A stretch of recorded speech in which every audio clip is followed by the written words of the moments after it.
Everyone, welcome back to the Samajik Guru channel. आज हम करने जा रहे हैं क्लास 10th के साइंस का सैंपल पेपर सॉल्व, जो कि हेल्प करने वाला है आपके प्री बोर्ड के एग्जाम्स में। तो वीडियो को स्टार्ट करते हैं। उससे पहले अगर चैनल पे नए आए हैं तो चैनल को फटाफट से सब्सक्राइब कर लो, क्योंकि यहाँ पर इस तरीके का हेल्पफुल कंटेंट अपलोड होता रहता है। तो चलिए बिना देरी किए वीडियो स्टार्ट करते हैं। देखो, सबसे पहला क्वेश्चन जो हमसे पूछा गया है वो है which of the statement about the reaction below are incorrect. कौन सा स्टेटमेंट जो है वो गलत है कि 2PbO यानी कि लीड ऑक्साइड जो है उसको जब हमने जो है वो कार्बन के साथ जो है वो रिएक्ट करवाया तो जो है वो लीड बना, ठीक है, और कार्बन डाइऑक्साइड रिलीज हुआ, ठीक है। तो यहाँ पे लीड जो है वो कम हो रहा है, लीड इज गेटिंग रिड्यूस, इसमें हमें इनकरेक्ट बताना है। तो लीड तो कम नहीं हुआ, यहाँ पे भी 2Pb है और ये भी 2Pb है ना। इसके बाद क्या है, carbon dioxide is getting oxidize. तो कार्बन डाइऑक्साइड जो है वो ऑक्सीडाइज थोड़ी हुआ है, कार्बन हुआ है ऑक्सीडाइज, तो है ना। तो ये जो है ये दोनों ही गलत है। कार्बन इज गेटिंग ऑक्सीडाइज, तो कार्बन जो है वो ऑक्सीडाइज हो गया है, और लीड ऑक्साइड जो है वो रिड्यूस हुआ है ना, लीड ऑक्साइड जो है वो रिड्यूस हुआ है। तो यहाँ पे ए और बी जो है वो गलत है, ठीक है। अगला क्वेश्चन देखो, जो कि है a solution turns red litmus blue. तो एक सॉल्यूशन जो है वो रेड लिटमस को ब्लू में कन्वर्ट कर देता है, तो उसका पीएच क्या होगा वो आपने बताना है, ठीक है। तो आंसर होगा 10। नेक्स्ट क्वेश्चन है an element react with oxygen to give a compound with a high melting point. तो एक एलिमेंट जो है वो रिएक्ट करता है ऑक्सीजन के साथ, ठीक है, ताकि वो एक to give a compound with a high melting point, ताकि कंपाउंड जो है वो बने जिसका कि मेल्टिंग पॉइंट है वो काफी ज्यादा हाई हो। This compound is also soluble in water. और ये जो कंपाउंड है ये वाटर में घुलनशील है, यानी कि पानी में घुलनशील है। ये किस तरीके का एलिमेंट होगा, तो ये होगा कैल्शियम, ठीक है। अगला क्वेश्चन देखो, जो कि है butanone is a 4 carbon compound with the functional group. तो कौन से फंक्शनल ग्रुप का ये 4 कार्बन कंपाउंड है, आंसर है कीटोन। अगला क्वेश्चन देखो बेटा, जो कि है हमारे पास the kidneys in human being are a part of the system for. तो किडनी जो है वो किस सिस्टम का पार्ट है, एक्सक्रीशन का, ठीक है, यानी मल त्याग। अगला क्वेश्चन देखो, where does the oxygen produce during photosynthesis comes from. तो फोटोसिंथेसिस के प्रोसेस में ऑक्सीजन जो है वो कहां से आता है, तो आंसर है फ्रॉम वाटर। अगला क्वेश्चन देखो, रूट्स ऑफ प्लांट्स आर। तो प्लांट्स के जो रूट होते हैं वो किस तरीके के होते हैं, positively geotropic, negatively geotropic, positively phototropic. तो ये होते हैं पॉजिटिवली जियोट्रॉपिक, यानी जो मतलब कि ग्रेविटेशन की वजह से खींचे चले जाते हैं, है ना। तो इसी वजह से जो रूट होता है वो जमीन के अंदर होता है, ठीक है। अगला क्वेश्चन देखो, जो कि हमारे पास question number 8, which plant hormone promote cell division. तो कौन सा प्लांट हार्मोन जो है वो सेल डिवीजन को प्रमोट करता है, तो इसका आंसर है साइटोकिनिन, ठीक है। अगला क्वेश्चन देखो, विच of the following is an example of asexual reproduction. तो असेक्सुअल रिप्रोडक्शन का कौन सा एग्जांपल है, बर्डिंग, ठीक है। बर्डिंग में क्या होता है, इस तरीके से पेरेंट प्लांट में जो मतलब कि बेसिकली जो पेरेंट सेल होता है उसमें डॉटर सेल जो है वो बनते जाते हैं, फिर ये अलग हो जाते हैं और इस तरीके से इनमें रिप्रोडक्शन जो है वो होता है, ठीक है। अगला क्वेश्चन देखो, the focal length of a plane mirror is. का फोकल लेंथ जो है वो कितना होता है, इन्फिनिट, ठीक है, यानी कि अनंत। नेक्स्ट क्वेश्चन देखो बेटा कि where should an object be placed. तो ऑब्जेक्ट को कहां पर रखा जाए कन्वेक्स लेंस के सामने, ताकि जो इमेज है, रियल इमेज है, वो जो ऑब्जेक्ट का इमेज है दोनों का साइज जो है वो बराबर हो, ठीक है। तो जो फोकल लेंथ के दुगने जगह पर रखा जाएगा, ठीक है, यानी कि at twice the focal length. अगला क्वेश्चन देखो, जो कि है the least distance of distinct vision for a young adult with normal vision. तो जिनकी निगाह बिल्कुल ठीक होती है ना, उनको कितनी मतलब कि कितनी कोई चीज पास में रखी हो तो क्लियरली देख पाते हैं, तो आंसर है 25 सेंटीमीटर, ठीक है। अगला क्वेश्चन देखो, जो कि है हमारे पास the human eye forms the image of an object at its. तो जो मतलब इमेज बनाती है हमारी आंखें, वो कहां पर बनाती है, रेटिना पे। नेक्स्ट क्वेश्चन देखो, टू कंडक्टिंग वायर है सेम मटेरियल के, इक्वल लेंथ के, इक्वल डायामीटर के, ठीक है, जिनको कि पहले सीरीज में कनेक्ट किया जाता है, फिर उनको पैरेलल सर्किट में कनेक्ट किया जाता है across the same potential difference, इनका potential difference भी सेम है. The ratio of heat produced in series and parallel combination would be, तो इनका रेशियो जो है वो क्या होगा, तो ये होगा 1:4, ठीक है. नेक्स्ट क्वेश्चन देखो, द प्राइमरी कंज्यूमर्स आर, तो प्राइमरी कंज्यूमर जो है वो कौन होते हैं, हर्बीवोरस, है ना, शाकाहारी. Which of the following are environment friendly practices, तो इसमें से कौन सा जो है वो हमारे जो environment है उसको नुकसान नहीं पहुंचाएगा. क्लॉथ बैग को कैरी करना जब हम शॉपिंग के लिए जा रहे हो, अच्छी आदत है ना. जो लाइट और फैन के जो स्विच अगर अननेसेसरी मतलब बिना जरूरत के चल रहे हो तो उसको हमें बंद करना चाहिए, ये भी सही है, ठीक है. स्कूल जो है हम पैदल जा रहे हैं बजाय कि अपनी मम्मा को कहें कि स्कूटर पे हमें ड्रॉप कर दे, तीनों ही सही है, ठीक है. तो आंसर हो जाएगा ऑल ऑफ द अबव, उपरोक्त सारे. इसके बाद बेटा very short answer type question है पार्ट बी में, कि नहीं 14 क्वेश्चन को आपने अटेम्प्ट करना है, 2-2 नंबर के ये क्वेश्चन है, ठीक है. क्वेश्चन है, why should a magnesium ribbon be clean before burning in air, तो मैग्नीशियम रिबन को क्यों क्लीन किया जाता है, जब उन्हें एयर में जलाने से पहले क्यों साफ किया जाता है. तो पंजाबी मीडियम को भी आंसर साथ साथ दिया जा रहा है, because there is a layer of magnesium oxide on magnesium ribbon, क्योंकि मैग्नीशियम रिबन के ऊपर एक लेयर यानी कि एक परत चढ़ी होती है मैग्नीशियम ऑक्साइड की, which does not allow magnesium to react further with oxygen, जो कि मैग्नीशियम को ऑक्सीजन के साथ आगे रिएक्ट नहीं करने देता, ठीक है. अगला क्वेश्चन देखो, do basic solution also have H+ aqueous ion, if yes then why are these basic, ठीक है. पंजाबी मीडियम में भी क्वेश्चन देख लो. क्वेश्चन नंबर 4 जो है वो हम डिस्कस कर रहे हैं, तो आंसर है yes, basic solution also has H+ ion, तो बेसिक सॉल्यूशन के भी H+ आयन होते हैं. However, their concentration is less as compared to the concentration of OH- ion, तो इनका concentration जो है वो कम होता है, जिस वजह से जो सॉल्यूशन है वो बेसिक होता है, ठीक है. अगला देखो, आपको 2 सॉल्यूशन दिया गया है A and B. The pH of a solution A, तो A का जो pH वैल्यू है वो 6 है और B का जो है वो 8 है, ठीक है. Which solution has more hydrogen ion concentration, तो किसमें हाइड्रोजन आयन के कंसेंट्रेशन ज्यादा होंगे और इसमें से कौन सा एसिडिक रहेगा और कौन सा बेसिक. तो देखो pH जो है जो 7 से कम होता है वो हमें बताता है कि ये सॉल्यूशन एसिडिक है, और जो 7 से ज्यादा होता है वो बताता है कि ये सॉल्यूशन बेसिक है, ठीक है. तो यहाँ पे बोला गया है pH 6 दिया गया है तो वो एसिडिक होगा, और जो है and has more hydrogen ion, अब जो एसिडिक होगा उसमें हाइड्रोजन आयन कंसेंट्रेशन ज्यादा होगा, ठीक है. और जो pH 8 है वो बेसिक है, उसका जो है हाइड्रोजन आयन कंसेंट्रेशन वो लेस होगा, ठीक है.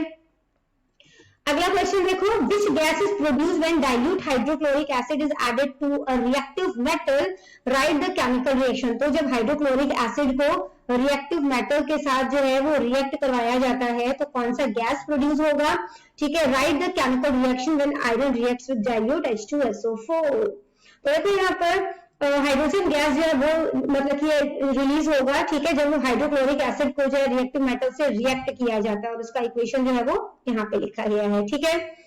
अगला क्वेश्चन देखो बेटा, जो कि है हमारे पास क्वेश्चन नंबर 6. पंजाबी मीडियम वाले बच्चे भी क्वेश्चन साथ साथ देखते रहे, ठीक है. तो क्वेश्चन नंबर 6 दिया गया है कि give an example of a metal which is best conductor of heat, तो बेस्ट कंडक्टर ऑफ हीट जो है वो क्या होता है, सिल्वर, ठीक है. और पुअर कंडक्टर ऑफ हीट जो है वो क्या है, mercury,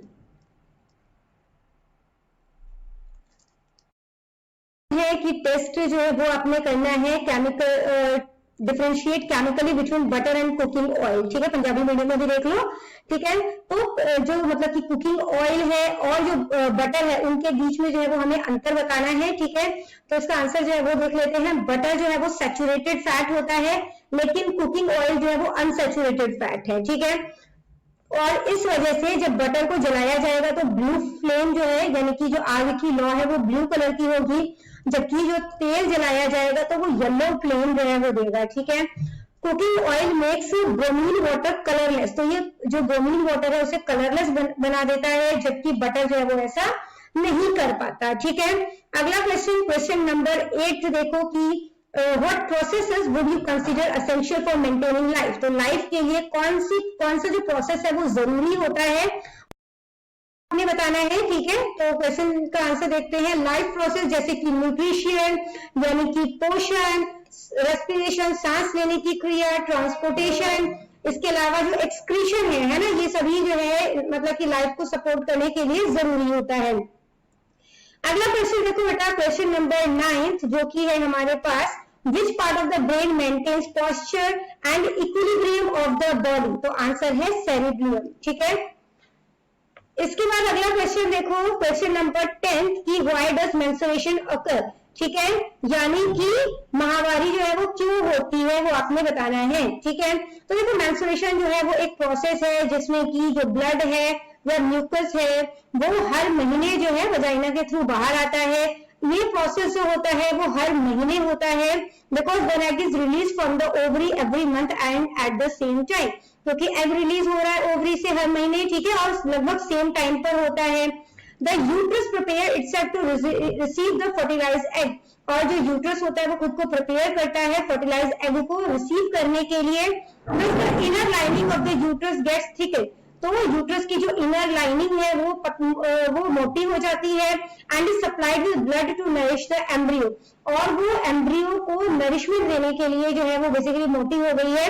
if the egg does not get fertilize, अगर एग फर्टिलाइज नहीं होता, then the lining of the uterus break down, तो जो यूट्रस की लाइनिंग है वो टूट जाती है and gets release in the form of blood, और ब्लड के फॉर्म में ये बाहर आ जाती है, ठीक है, ब्लड और म्यूकस के फॉर्म में वजाइना से बाहर आ जाती है। अगला क्वेश्चन है, find the focal length of a convex mirror whose radius of curvature is 32 centimeter, तो आपने फोकल लेंथ जो है कन्वेक्स मिरर का वो पता करना है जिसका रेडियस ऑफ कर्वेचर जो है आपको दिया गया है 32 सेंटीमीटर, ठीक है। तो देखो इसको जो है वो किस तरीके से आप लोग सॉल्व करोगे, तो इसके लिए सबसे पहले जो है हमने लिखना है रेडियस ऑफ कर्वेचर, जो कि हमें दिया गया है 32 सेंटीमीटर, ठीक है। तो यहाँ पर लिख लेते हैं 32 सेंटीमीटर। अब फोकल लेंथ जो है वो फाइंड आउट करने का क्या फॉर्मूला होता है हमारे पास, फोकल लेंथ जो है यानी जो एफ होता है ना, उसको हम फाइंड आउट करते हैं रेडियस ऑफ कर्वेचर को 2 से डिवाइड करने पर। तो 32 को 2 से डिवाइड करोगे तो आंसर क्या आ जाएगा 16, यानी जो फोकल लेंथ है, ठीक है, वो कितना हो गया 16 सेंटीमीटर। अगला है बेटा question, what is the reflection of light, तो रिफ्लेक्शन ऑफ लाइट जो है वो क्या होता है वो आपने जो है वो बताना है, ठीक है। तो देखो रिफ्लेक्शन ऑफ लाइट जो है वो एक फिनोमिना है जहां पर जो लाइट रे है वो स्ट्राइक करता है किसी स्मूथ या पॉलिश्ड सरफेस को, जैसे कि मिरर, और वापस उसी मतलब कि वापस जो है उसी मीडियम से वापस आ जाता है, ठीक है, बाउंस बैक हो जाता है, allowing us to see object around us, जिसकी वजह से हम अपने आसपास की चीजों को देख पाते हैं। This process is govern by 2 laws, ये जो प्रोसेस होता है इसमें 2 जो है वो लॉज काम कर रहे हैं कि एंगल ऑफ इंसिडेंस होता है वो हमेशा एंगल ऑफ रिफ्लेक्शन के बराबर होता है, and the incident ray, reflected ray and the normal at the point of incidence all lie in the same plane, और ये तीनों ही चीजें जो है वो एक ही प्लेन पे लाई करते हैं, ठीक है। अगला क्वेश्चन देखो जो कि है वेल लेबल डायग्राम बनाना है ह्यूमन आई का, ठीक है। तो इस तरीके से आप ह्यूमन आई का जो है वो डायग्राम बना सकते हैं। अगला क्वेश्चन देखो जो कि है हमारे पास क्वेश्चन नंबर 14 कि what happened to the image distance in the eye when we increase the distance of an object from the eye, तो अगर हम जो ऑब्जेक्ट का डिस्टेंस है उसको दूरी पर कर देते हैं तो जो इमेज हमारी आंखों में बनी है उसके ऊपर क्या असर पड़ेगा, ठीक है। तो देखो image is always formed on retina, हमें पता है कि इमेज हमेशा रेटिना पे बनता है, ठीक है। Even on increasing the distance of an object from I, चाहे हम ऑब्जेक्ट को कितनी भी दूर ले जाए इमेज तो रेटिना पर ही बनेगा, है ना। For this eye lens become thinner to increase its focal length, और इस केस में क्या होगा, जो आई का लेंस है ना वो थिनर हो जाएगा, ठीक है, ताकि वो फोकल मतलब कि वो ऑब्जेक्ट को जो है thinner to increase its focal length, ताकि जो फोकल लेंथ है उसको वो इंक्रीज कर सके, ठीक है। नेक्स्ट क्वेश्चन देखो कि an electric heater of resistance 8 ohm draws 15 ampere from the service mains for 2 hours. Calculate the rate at which heat is developed in the heater. तो किस मतलब कि यहाँ पे जो है वो हीट जो है वो कितना डेवलप हुआ है वो आपने बताना है, ठीक है। तो रेजिस्टेंस जो है वो हमें कितना दिया गया है 8 ओम, ठीक है। इसके बाद जो करंट है यानी जो आई है वो हमें कितना दिया गया है 15 एम्पियर, जो टाइम है वो हमें कितना दिया गया है 2 आवर्स, इसको सेकंड में कन्वर्ट करोगे तो क्या हो जाएगा 7200 सेकंड्स, ठीक है। 2 को आपने जो है देखो 1 आवर में जो है वो 60 मिनट होते हैं और 60 ही सेकेंड होते हैं, है ना। तो 6 6 36, 36 100 को 600 हो गया, यहाँ पे 2 आवर्स है, इसको 2 से मल्टीप्लाई कर दो, ठीक है। 6 2 12, 3 2 6 एंड 7, 2 जीरो है, वो 2 जीरो यहाँ पे लग गया, तो आंसर क्या हो गया 7200 सेकेंड, ठीक है। अब उस रेट को हमने फाइंड आउट करना है जिसमें कि हीट जो है वो डेवलप हो रहा है, यानी कि पावर ऑफ हीट जो है वो फाइंड आउट करना है हमने, पावर ऑफ हीट। तो उसके लिए हम क्या करेंगे, यानी कि P जो है वो फाइंड आउट कर रहे हैं, तो उसका फॉर्मूला है I2 यानी कि करंट का स्क्वायर और R, ठीक है। तो करंट हमारे पास कितना है 15 का स्क्वायर और R जो है वो कितना है 8, तो 15 का स्क्वायर जो है वो क्या हो जाएगा 225, उसको 8 से मल्टीप्लाई करोगे, आंसर हो जाएगा 1800। अब पावर जो है वो वॉट में मेजर किया जाता है, तो यहाँ पे वॉट आ जाएगा, ठीक है। अगला क्वेश्चन देखो कि draw magnetic field line around a bar magnet, bar magnet के अराउंड मतलब बार मैग्नेट के आसपास मैग्नेटिक फील्ड जो है वो ड्रॉ करना है आपने, ठीक है। तो इस तरीके से जो है वो आप ड्रॉ कर सकते हैं। अगला क्वेश्चन देखो जो कि है हमारे पास क्वेश्चन नंबर 18 कि बायोलॉजिकल मैग्निफिकेशन जो है, सॉरी क्वेश्चन नंबर 17 कि when does an electric short circuit occur, ठीक है। तो इलेक्ट्रिक शॉर्ट सर्किट जो है वो कब होता है वो आपने बताना है, तो जब इंसुलेशन जो है लाइव और न्यूट्रल वायर का अंडरगोज वियर एंड टियर, जब उसमें मतलब उसकी जो कवरिंग है ना वो फट जाती है और आपस में एक दूसरे को टच कर लेती है, तो करंट जो है वो इजीली फ्लो हो जाता है, जिस वजह से शॉर्ट सर्किट जो है वो हो जाता है, ठीक है। पंजाबी मीडियम में भी आंसर जो है वो साथ साथ दिया जा रहा है, ठीक है। अगला क्वेश्चन देखो बेटा, क्वेश्चन नंबर 18 जो कि है बायोलॉजिकल मैग्निफिकेशन क्या है। तो बायोलॉजिकल मैग्निफिकेशन जो है is the increase in concentration of harmful substance, जिसमें कि हार्मफुल सब्सटेंस जो है वो बढ़ जाते हैं, ठीक है, in the body of the living organism, living organism के बॉडी में हार्मफुल सब्सटेंस जो है वो बढ़ जाते हैं किसी एक ट्रॉपिक लेवल पे, ठीक है, उसको बायोलॉजिकल मैग्निफिकेशन जो है वो कहा जाता है। इसके बाद बेटा नेक्स्ट पार्ट जो है वो शुरू हो जाता है जिसमें कि 3 नंबर वाले क्वेश्चन है, किन्हीं 7 क्वेश्चंस को आपने आंसर करना है, ठीक है। और इसी तरीके से फिर long answer type question start है जिसमें कि सभी क्वेश्चंस में आपको इंटरनल चॉइस दी गई है। तो क्वेश्चन जो है वो देख लेते हैं, ठीक है, पार्ट सी और पार्ट डी, ठीक है। क्वेश्चन नंबर 30 जो कि लॉन्ग आंसर टाइप क्वेश्चन का था। तो बच्चों करते हैं इस वीडियो को यहीं पे खत्म। आई होप सारे ही क्वेश्चंस आपको बहुत अच्छे तरीके से क्लियर हो गए होंगे। अगर वीडियो पसंद आई तो लाइक जरूर करिए। मिलते हैं अगले वीडियो में, तब तक के लिए all the best for your exams and bye bye.